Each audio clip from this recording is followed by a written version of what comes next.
مولانا ابراہیم سعید کے بیانات کے لیے ابراہیم سعید آفیشل کو سبسکرائب کریں۔ اعوذ باللہ من الشیطان الرجیم، بسم اللہ الرحمن الرحیم۔ سب سے پہلے آپ تمام بھائیوں اور دوستوں کو السلام علیکم ورحمۃ اللہ وبرکاتہ۔ پچھلی چند ویڈیوز میں آپ دوستوں کے سامنے ثنا میں پڑھے جانے والے کلمات کا ترجمہ اور مختصر انداز میں تشریح کر چکا ہوں۔ اب ثنا کے بعد چونکہ نمازی کو قرات کرنی ہے اور فاتحہ اور اس کے ساتھ کوئی چھوٹی سی سورت یا 3 چھوٹی چھوٹی آیتیں یا کسی ایک سورت کی ایک بڑی آیات پڑھنی ہوگی، اور یقیناً قرآن کے آداب میں سے ایک ادب یہ بھی ہیں، جیسے کہ اللہ کریم نے اس کا حکم بھی دیا ہے کہ فَإِذَا قَرَأْتَ الْقُرْآنَ فَاسْتَعِذْ بِاللَّهِ، جب بھی آپ قرآن کریم کی تلاوت کرنے کا ارادہ کرو تو سب سے پہلے تعوذ پڑھ لو،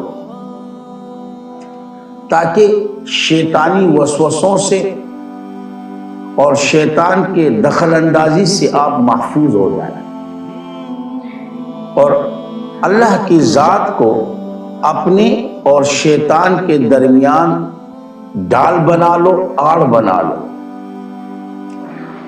کیونکہ انسان کے جو دشمن ہیں وہ 2 طرح کے ہیں۔ ایک دشمن کافر اور مشرک ہیں تو دوسرا دشمن شیطان ہے۔ اب کافر اور مشرک ایک ایسا دشمن ہے جو ظاہری ہے، جو نظر آتا ہے، لہذا اس سے مقابلہ کرنا ہے، اور اگر اسی مقابلے میں مسلمان مارا جائے تو شہید، اگر زندہ واپس لوٹ آ جائے تو غازی،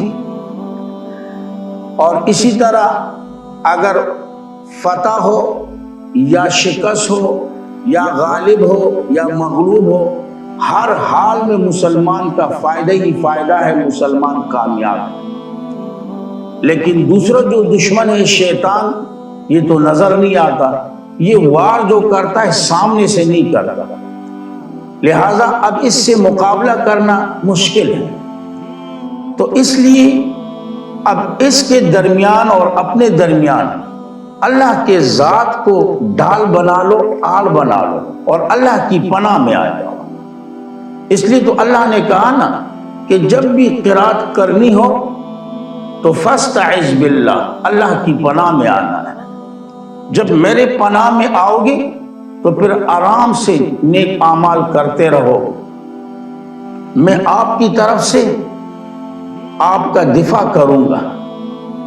اور یقیناً یہ حکم صرف اللہ نے ہمیں نہیں بلکہ محمد مصطفیٰ صلی اللہ علیہ وسلم کو بھی اللہ نے یہی حکم دیا ہے کہ جب بھی آپ کو اگر شیطان کی طرف سے کوئی وسوسہ وغیرہ تو فوراً اللہ کی پناہ میں آنا ہے، اور یقیناً یہ ذہن میں رکھیں کہ یہ تعوذ جو ہے نا، یہ تلوار ہے۔ آپ جیسے نیک کام کر رہے ہو، آپ نے اعوذ باللہ پڑھ لیا، اب اعوذ باللہ پڑھنے سے شیطان بھاگ جائے گا، لیکن ہے تو شیطان، کیا بھروسہ دوبارہ آ جائے۔ تو بسم اللہ جو ہے یہ اللہ کی رحمت کی 4 دیواری ہے، تو فوراً بسم اللہ پڑھنا ہے تاکہ اللہ کی رحمت کی 4 دیواری میں آپ آ جائیں۔ لیکن ساتھ ساتھ ایک مسئلہ بھی یاد رکھیں کہ تعوذ امام کو پڑھنا ہے اور اس نمازی کو پڑھنا ہے جو اکیلا، جو تنہا نماز پڑھ رہا ہو۔ مقتدی کے لیے تعوذ پڑھنا نہیں، کیونکہ جب مقتدی پر فاتحہ نہیں تو تعوذ کہاں سے ہوگا۔ تو یاد رکھیں سب سے پہلے تعوذ پڑھنا ہے، کیوں؟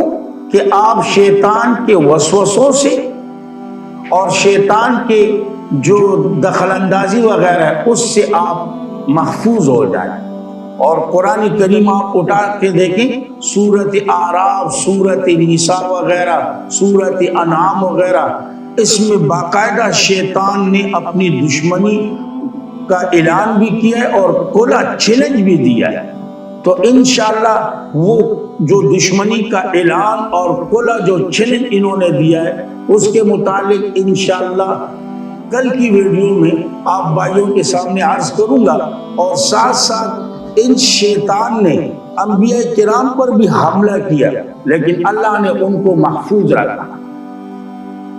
شیطان کا تو کام ہی حملہ کرنا ہے، لہذا اپنے آپ کو شیطان کے حملوں سے اگر بچانا ہے تو تعوذ پڑھنا ہے. اور تعوذ کے معنی کیا ہیں انشاءاللہ آخر میں آپ بھائیوں کو بتاؤں گا. اللہ رب العزت عمل کرنے کی توفیق عطا فرمائے. وآخر دعوانا الحمدللہ رب العالمین. سمجھ